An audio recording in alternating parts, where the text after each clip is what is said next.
श्री सीतारामचंद्र भगवान की जय। मित्रों, हम राजा प्रताप भानु की कथा सुन चुके हैं और रावण मेघनाद ने किस प्रकार से लंका विजय की उसकी भी कथा सुन चुके हैं। अब कथा सुनेंगे कैसे श्री दशरथ जी के यहाँ भगवान श्री रामचंद्र जी का अवतार हुआ। तो आइए उसी कथा को आगे श्रवण करते हैं, परंतु उससे पहले चैनल को सब्सक्राइब करके बेल आइकन को प्रेस कर लीजिए ताकि इस तरह के वीडियोज आपको प्रतिदिन मिलते रहें। प्रतिदिन आपको रामायण का एक पार्ट मिलता रहे। आइए कथा को शुरू करते हैं। मंगल भवन अमंगल हारी, द्रवहु सुदशरथ अजिर बिहारी। श्री राम जय जय राम, श्री राम जय जय राम। एक बार भूपति मन माही, भय गलानि मोरे सुत नाही। गुरु ग्रह गयऊ तुरत महिपाला, चरण लागी करी विनय विशाला। निज दुख सुख सब गुरहि सुनायऊ, कहि वशिष्ठ बहु विधि समुझायऊ। धरहु धीर होई हैं सुतचारी, त्रिभुवन विदित भगत भयहारी। श्रृंगी ऋषि वशिष्ठ बुलावा, पुत्र काम शुभ यज्ञ करावा। भगति सहित मुनिया हुति दीने, प्रगटे अगिन चरु कर लीने। श्री राम जय जय राम, श्री राम जय जय राम। जब महाराज दशरथ 60,000 वर्ष के हो गए और वृद्धावस्था में आ गए, उस समय आयु अधिक होती थी मनुष्यों की, इसलिए जब महाराज दशरथ 60,000 वर्ष की आयु के हो गए तब उनको ये ध्यान आया कि एक बार उन्होंने दर्पण में अपना चेहरा देखा तो उनके दाढ़ी और बाल ये सब पक चुके थे। तो उनको पता चला कि अब मैं वृद्ध हो गया हूँ और अभी तक मेरे कोई पुत्र तो हुआ नहीं है जो इस राज्य का उत्तराधिकारी बन सके। तो उन्होंने क्या किया, उनके हृदय में ग्लानि हुई। एक बार भूपति मन माही, भय गलानि मोरे सुत नाही। तब राजा को यह ग्लानि हुई कि मेरे तो पुत्र ही नहीं है। गुरु ग्रह गयऊ तुरत महिपाला, चरण लागी करी विनय विशाला। तो जब भी मनुष्य को संकट आता है तो उसको दो लोगों की शरण लेनी चाहिए, सिर्फ दो की शरण। या तो गुरु की शरण लेनी चाहिए या गोविंद की शरण लेनी चाहिए। या तो गुरु आपको संकट से बचाएंगे या भगवान आपको संकट से बचाएंगे। भगवान के पास जाओगे वो संकट को मिटा देंगे, गुरु के पास जाओगे तो वे उपाय बता देंगे। और इस संसार में कोई नहीं है जो आपके संकटों को दूर कर सके। चरण लागी करी विनय विशाला, और गुरु के चरणों में प्रणाम करके बहुत विनय की। निज दुख सुख सब गुरहि सुनायऊ, कहि वशिष्ठ बहुविधि समझायऊ। अपना दुख और सुख दोनों गुरु को ही बताना चाहिए, किसी और को नहीं बताना चाहिए। कही वशिष्ठ बहुविधि समझायो, गुरु वशिष्ठ जी ने उनको अच्छी तरह से समझाया। धरहु धीर हुई हैं सुतचारी, त्रिभुवन विदित भगत भयहारी। वशिष्ठ जी ने कहा थोड़ा धीरज रखिए, एक नहीं दो नहीं तीन नहीं आपके 4 पुत्र होंगे। त्रिभुवन विदित भगत भयहारी, जो तीनों लोकों में प्रसिद्ध और भक्तों के भय को हरने वाले होंगे। श्रृंगी ऋषि वशिष्ठ बुलावा, पुत्र काम शुभ यज्ञ करावा। वाल्मीकि रामायण में वर्णन है कि श्रृंगी ऋषि को बुलाकर सबसे पहले अश्वमेध यज्ञ कराया जाता है, जो कि 365 दिन चलता है। और उसमें एक अश्व छोड़ा जाता है। वो अश्व स्वच्छंद रूप से जहाँ भी टहलता हुआ जाता है, वो पूरा राज्य जो राजा छोड़ता है उसी के अधीन हो जाता है। और यदि कोई उस अश्व को रोकता है तो उसको राजा की सेना से युद्ध करना होता है, और जो युद्ध में हार जाता है वो उस राजा के अधीन हो जाता है। तो जो अश्वमेध यज्ञ होता है उसको केवल और केवल राजा को ही करने का अधिकार है, किसी और को नहीं। ब्राह्मण कितना भी धनवान क्यों ना हो, वो इस यज्ञ में यजमान नहीं बन सकता। यज्ञ करा सकता है परंतु यजमान नहीं बन सकता। भगति सहित मुनियाहुति दीन है, प्रगटे अग्नि चरु कर लीने। और जब पुत्र कामेष्टि यज्ञ हुआ तो उसके बाद में क्या हुआ? सबसे पहले अश्वमेध यज्ञ हुआ, उसके बाद पुत्र कामेष्टि यज्ञ हुआ। पुत्र कामेष्टि यज्ञ जब हुआ तो उसमें आहुतियां देने पर अग्निदेव हाथ में चरु अर्थात खीर लेकर प्रकट हुए। जो वशिष्ठ कछु हृदय विचारा, सकल काजुभा सिद्ध तुम्हारा। यह भी बाटी देहु नृप जाई, जथा जोग जही भाग बनाई। श्री राम जय राम जय जय राम, श्री राम जय राम जय जय राम। और दशरथ जी से बोले, वशिष्ठ जी ने हृदय में जो कुछ विचारा था तुम्हारा वह सब काम सिद्ध हो गया। हे राजन, अब तुम जाकर इस हविष्यान्न को अर्थात इस खीर को जिसको जैसा उचित हो वैसा भाग बनाकर बांट दो। देखिए यहाँ पर अग्निदेव ने कहा कि वशिष्ठ जी ने जैसा मन में विचारा था वो तुम्हारा कार्य सिद्ध हो गया। अर्थात क्षत्रिय और वैश्य जो पूजा पाठ करते हैं उनका फल उनको मिलता है, वो दूसरे के लिए संकल्प नहीं कर सकते। परंतु जो ब्राह्मण होता है उसे ये अधिकार होता है कि वो दूसरे के लिए भी संकल्प कर सकता है, ऐसा शास्त्रों में लिखा हुआ है। तब अदृश्य भय पावक सकल सभय समुझाय, परमानंद मगन नृप हरस न हृदय समाय। तदनंतर अग्निदेव सारी सभा को समझाकर अंतर्ध्यान हो गए। तदनंतर अग्निदेव सारी सभा को समझाकर अंतर्धान हो गए। राजा परमानंद में मगन हो गए, उनके हृदय में हर्ष समाता न था। तब हिराय प्रिय नारी बोलाई, कौसल्यादि तहाँ चली आई। अर्धभाग कौसल्य ही दीन्हा, उभय भाग आधे कर लीन्हा। उसी समय राजा ने अपनी प्यारी पत्नियों को बुलाया। कौशल्या आदि सब रानियां वहां चली आईं और राजा ने आधा भाग कौशल्या को दिया और शेष आधे के 2 भाग कर लिए। अर्थात जो खीर अग्निदेव ने दी थी उसमें से आधा भाग रानी कौशल्या को दे दिया और आधा भाग जो बचा हुआ था उसके 2 भाग पुनः कर लिए, और उनमें से 1 भाग राजा ने कैकेयी को दिया और जो शेष बचा उसके फिर 2 भाग हुए और राजा ने उनको कौशल्या और कैकेयी के हाथ पर रखकर अर्थात उनकी अनुमति लेकर और इस प्रकार उनका मन प्रसन्न करके सुमित्रा को दिया।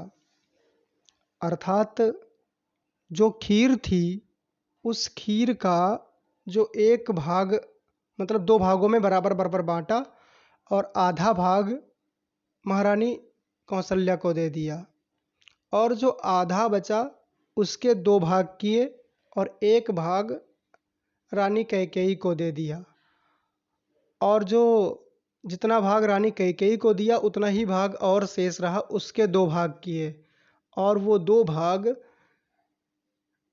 भागों में से 1 भाग कौशल्या के हाथ पे और 1 भाग माता कैकेयी के हाथ पे रखा और उनसे अनुमति लेकर रानी सुमित्रा को दे दिया।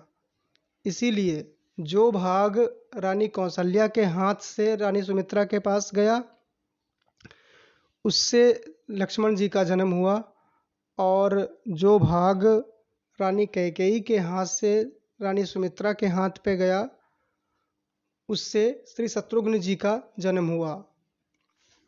एहि विधि गर्भ सहित सब नारी, भई हृदय हर्षित सुख भारी। जा दिन ते हरि गर्भ ही आए, सकल लोक सुख संपत्ति छाए। मंदिर माँ सब राज ही रानी, शोभाशील तेज की खानी। सुख जुत कछुक काल चली गयऊ, जहीं प्रभु प्रगट सो अवसर भयऊ। इस प्रकार सब स्त्रियां गर्भवती हुईं।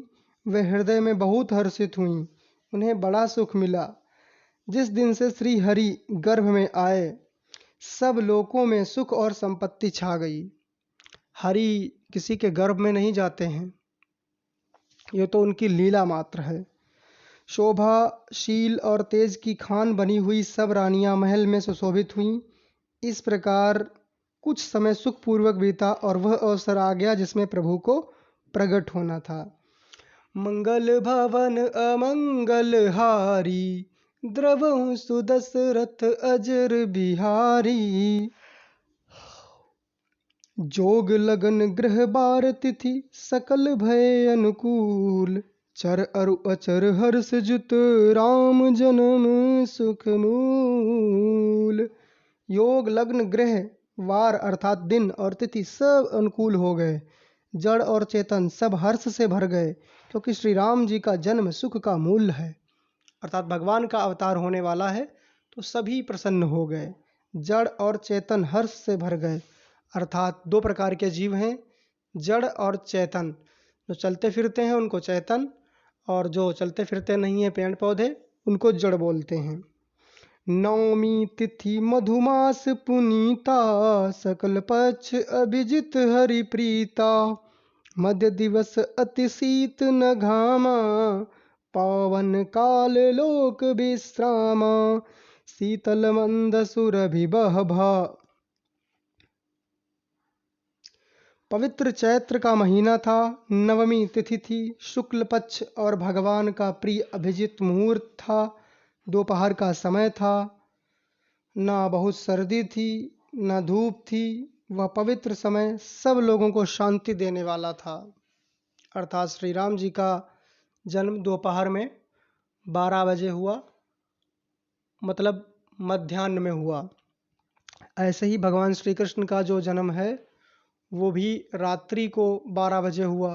भगवान का अवतार जब होता है वो 12 बजे ही होता है, चाहे दिन में हो या रात में हो। शीतल मंद और सुगंधित पवन बह रहा था। देवता हर्षित थे और संतों के मन में बड़ा चाव था। वन फूले हुए थे, पर्वतों के समूह मणियों से जगमगा रहे थे और सारी नदियां अमृत की धारा बहा रही थीं। नवमी तिथि थी और मंगलवार दिन था। चैत्र महीने की नवमी तिथि और मंगलवार दिन था। उसी दिन भगवान श्री रामचंद्र जी का अवतार हुआ था और उसी दिन उसी अयोध्या में श्री रामचरितमानस जी का भी अवतार हुआ था। अर्थात श्री रामचरितमानस जी साक्षात श्री रामचंद्र जी ही हैं। सो अवसर बिरंची जब जाना, चल सकल सुर साजी बिमाना। गगन विमल संकुल सुर जू था, गावहि गुण गंधर्व बरू था। बरसहि सुमन सुअंजुलि साजी, गाह गहि गगन दुंदुभि बाजी। स्तुति करहि नाग मुनि देवा, बहुविधि लावहि निज निज सेवा। जब ब्रह्मा जी ने भगवान के प्रकट होने का वह अवसर जाना, तब उनके समेत सारे देवता विमान सजा सजा कर चले। निर्मल आकाश देवताओं के समूहों से भर गया। गंधर्वों के दल गुणों का गान करने लगे। बरसहि सुमन सुअंजलि साजी, गाह गहि गगन दुंदुभि बाजी। और सुंदर अंजलियों में सजा सजा कर पुष्प बरसने लगे। और सुंदर अंजलियों में सजा सजाकर पुष्प बरसाने लगे। गंधर्व जो थे वो पुष्प बरसाने लगे। आकाश में घमाघम नगाड़े बजने लगे। नाग मुनि देवता स्तुति करने लगे और बहुत प्रकार से अपनी अपनी सेवा भेंट करने लगे, अर्थात भगवान को उपहार भेंट करने लगे। श्री राम जय राम जय जय राम, श्री राम जय राम जय जय राम। सुर समूह विनती करी पहुँचे निज निज धाम। जग निवास प्रभु प्रगटे अखिल लोक विश्राम। श्री राम जय जय राम। जिसने राम कहा उसने तो राम कहा ही, जिसने विश्राम कहा उसने भी राम कहा, और जिसने आराम कहा उसने भी राम कहा, और जिसने गाली देने के लिए शब्द हराम प्रयोग किया उसने भी राम कहा। अर्थात इस संसार में ऐसा कोई नहीं है जिसने अपने जीवन में एक भी बार राम ना कहा हो। देवताओं के समूह विनती करके अपने अपने लोक में जा पहुँचे। समस्त लोकों को शांति देने वाले जगदाधार प्रभु प्रकट हुए, और इस स्तुति को हम सभी को गाना है। भय प्रगट कृपाला दीन दयाला कौसल्या हितकारी, हर्षित महतारी मुनि मनहारी, अद्भुत रूप विचारी। लोचन अभिरामा तनु घन श्यामा, निज आयुध भुजचारी।